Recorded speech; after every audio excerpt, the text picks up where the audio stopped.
अस्सलाम वालेकुम दोस्तों, ऐसे अच्छे वीडियोस के लिए रोहूरा चैनल को सब्सक्राइब कीजिए। तारीख में ना कुछ ऐसी शख्सियात हैं जो बहुत ही कमाल की होती हैं। एक ऐसी ही शख्स की कहानी है जिसने सिकंदर आज़म से भी बड़ी सल्तनत बना डाली। लेकिन कहानी का सबसे दिलचस्प मोड़ क्या है? वो ये कि जिस नज़रिए पर यह सल्तनत खड़ी हुई वो खुद कभी उसका सबसे बड़ा दुश्मन था। तो आइए ज़रा इस हैरान कुन कहानी को समझते हैं। आज देखें तो दुनिया की आबादी का तकरीबन चौथा हिस्सा यानी कोई 2 अरब लोग इस्लाम के पैरोकार हैं। लेकिन क्या ये बात हैरान कुन नहीं कि इस अकीदे के इब्तिदाई फैलाव की सिमत एक ही शख्स ने हमेशा के लिए बदल कर रख दी थी। और ये सब हुआ कैसे?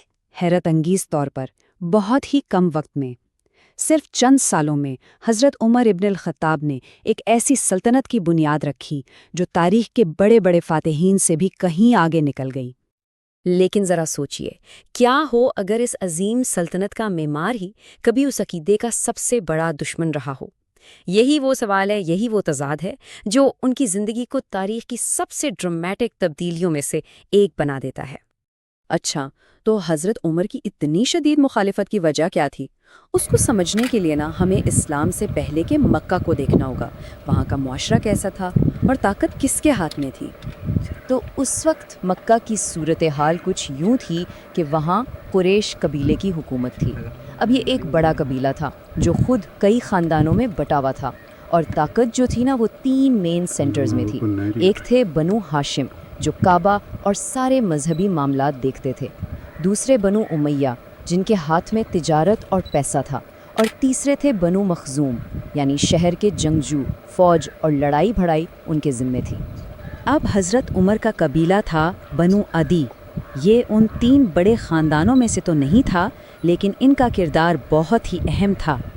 ये कुरैश के सफ़ीर थे, यानी वो लोग जो कबाइल के बीच ख़तरनाक झगड़ों को अपनी बातचीत से सुलझाते थे। और यहीं पर उनकी शख्सियत की 2 अलग अलग साइड्स नज़र आती हैं।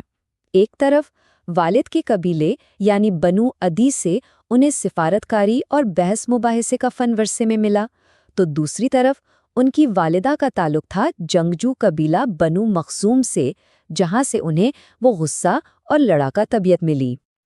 तो ज़रा तसव्वुर करें, 27 साल की उम्र में हज़रत उमर कैसे थे?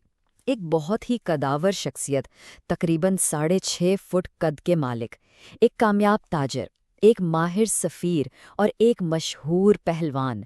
लेकिन इन तमाम खूबियों के साथ साथ वो अपने मामू अबू जहल के साथ मिलकर इस्लाम के सबसे बड़े और सख्त तरीन मुखालिफ भी थे। और फिर वो लम्हा आया जिसने तारीख का रुख ही मोड़ दिया। ये एक ऐसी ड्रामाई कहानी है जिसमें एक शख्स के दिल के साथ साथ उसकी तलवार का रुख भी बदल गया। और ये सब कुछ सिर्फ एक दिन में हुआ। सोचिए, वो अपनी तलवार लेकर निकलते हैं नबी सल्लल्लाहु अलैहि वसल्लम को कत्ल करने के इरादे से। रास्ते में किसी से पता चलता है कि अरे अपनी खबर तो लो, तुम्हारी अपनी बहन और बहनोई मुसलमान हो चुके हैं। बस गुस्से में सीधा अपनी बहन के घर पहुंचे। वहां गुस्से में उन पर हाथ भी उठा लिया, लेकिन जैसे ही खून देखा ना, सारा गुस्सा एकदम शर्मिंदगी में बदल गया। फिर उन्होंने पूछा कि तुम लोग पढ़ क्या रहे थे? और बस जब उन्होंने कुरान सुना तो सब कुछ बदल गया। वही तलवार जो कुछ देर पहले इस्लाम के खिलाफ उठी थी, अब हमेशा के लिए इस्लाम की हिफाजत के लिए वक्फ हो गई। वहां से वो सीधे मुसलमानों के मरकज़ पहुंचे और इस्लाम कबूल कर लिया। अब जब वो मुसलमानों के मरकज़ पहुंचे तो वहां तो सब डर गए। जाहिर है, उनकी शोहरत ही ऐसी थी, किसी को यकीन ही नहीं आ रहा था।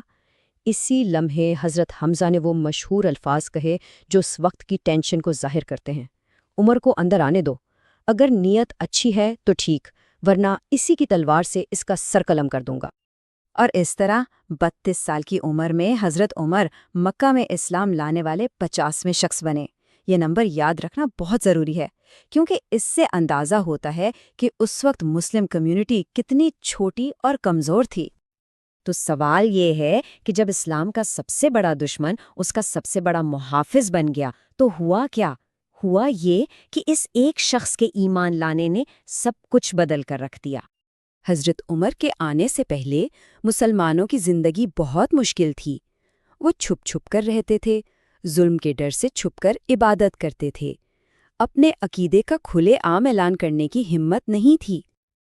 لیکن حضرت عمر کے آنے کے بعد تصویر ہی بدل گئی۔ ان کی طاقت، ان کی بے خوفی مسلمانوں کے لیے ایک ڈھال بن گئی، اور تاریخ میں پہلی بار مسلمانوں نے کعبہ میں سب کے سامنے کھلے عام نماز ادا کی۔ چلے اب ان کی زندگی کے آخری اور سب سے اہم دور کی طرف بڑھتے ہیں، پیغمبر اسلام کے وصال کے بعد کا دور اور ایک وفادار مشیر سے ایک عظیم لیڈر بننے کا سفر۔ پیغمبر اسلام کے وصال کی خبر نے انہیں اتنا گہرا صدمہ پہنچایا کہ وہ یقین کرنے کو ہی تیار نہیں تھے، لیکن جب امت میں لیڈرشپ کا بحران آیا تو وہی تھے جنہوں نے سب کو سنبھالا اور سب سے پہلے حضرت ابوبکر کو خلیفہ مانا۔ پھر جب جنگوں میں قرآن کے حافظ شہید ہونے لگے تو یہ ان کی ہی سوچ تھی کہ قرآن کو ایک کتاب کی شکل میں جمع کیا جائے، اور آخر میں حضرت ابوبکر نے اپنے آخری وقت میں سب سے مشورے کے بعد یہ عظیم ذمہ داری انہیں ہی سونپی۔ یہاں یہ سمجھنا ضروری ہے کہ خلیفہ کا مطلب کیا ہے۔ خلیفہ یعنی پیغمبر اسلام کا سیاسی اور مذہبی جانشین اور پوری مسلم امت کا لیڈر۔ اور یہاں تاریخ نے ایک بہت ہی غیر معمولی چیز دیکھی۔ یہ جانشینی کوئی بادشاہت نہیں تھی کہ باپ کے بعد بیٹا آئے۔ حضرت ابوبکر نے اپنے بعد اپنے بیٹے یا کسی رشتہ دار کو نہیں چنا، بلکہ اس شخص کو چنا جسے وہ اس کام کے لیے سب سے قابل سمجھتے تھے۔